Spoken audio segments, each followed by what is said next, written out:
عارفين انتوا البطاطس الصغيرة اللي بتبقى ميني كده ومحدش بيجي عندها في العداية بتاعة البطاطس وكله بينقي المتوسط والكبير. هي دي البطاطس اللي هنعمل بيها وصفتنا النهاردة. عايزة اقول لكم وصفة كباب يا جماعة، مش بطاطس ابدا.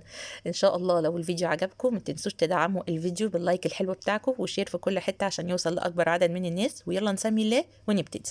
اول حاجة وصفتنا هتبقى بالقشرة، فعشان كده لازم تغسلي البطاطس كويس بأي فرشة موجودة عندك. طبعا البطاطس حجمها صغير، فاحنا هنقطع كل بطاطسايه نصين. لكن لو انتي عندك الحجم الاكبر سنه ممكن تقطعيهم 4/4 او 3 اجزاء، يعني حسب حجم البطاطسايه. بعد ما قطعت البطاطس كلها حطيت ميه على النار، فيهم 2 ورق لوري و2 فص حبهان. والبطاطس بتاعتي اللي انا غسلاها كويس هحطها بقى بعد ما قطعتها علشان تتسلق نص سلقه. اول ما بدأت تتسلق نص سلقة هصفيها في المصفى ونبدأ في الجزء الثاني من الوصفة. طبعا كلنا نسمع عن الزيت المنكه.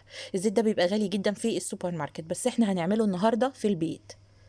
جبت تقريبا ربع كوباية من زيت الزيتون، يفضل نوع كويس، وحطيت عليه معلقتين صغيرين من الثوم المفروم. افرمي توم وخدي منه معلقتين، ومعلقة كبيرة من الزعتر. زي ما انتوا شفتوا كده انا وطيت النار. اول ما حطيت كده وحسيت ان التوم ممكن يتحرق مني وطيت النار. ليه بقى؟ انا عايزه التوم يقعد اطول فتره ممكنه في الزيت ده، علشان الزيت يتنكه بطعم التوم وطعم الزعتر. زي ما انتوا شايفين ما شاء الله، حتى الزيت نفسه بقى لونه مختلف عما حطيته بسبب الزعتر والتوم. اول ما اوصل للنتيجه دي اصفيه بالمصفى زي ما انتوا شايفين كده. طبعا هو اتحول للون ده علشان انا عقبال بقى ما حركت الكاميرا وكده، لكن انتوا ما تستنوهوش لما يتحول للون ده. يعني وصل للون ده اصلا والنار مطفيه.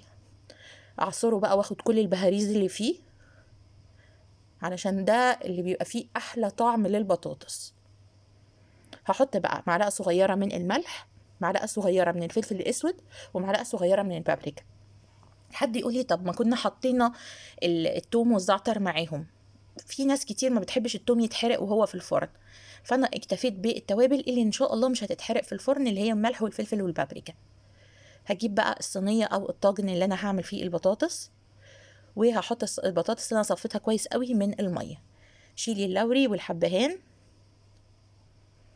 اهم حاجه الحبهان ده لما بيجي في بق الواحد بتبقى حاجه صعبه.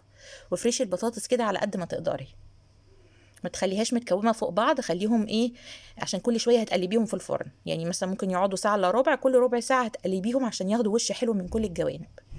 هدهنهم كويس قوي بالزيت بتاعنا، الزيت المنكه. يا جماعه الريحه رهيبه رهيبه رهيبه رهيبه، بجد لازم تجربوها.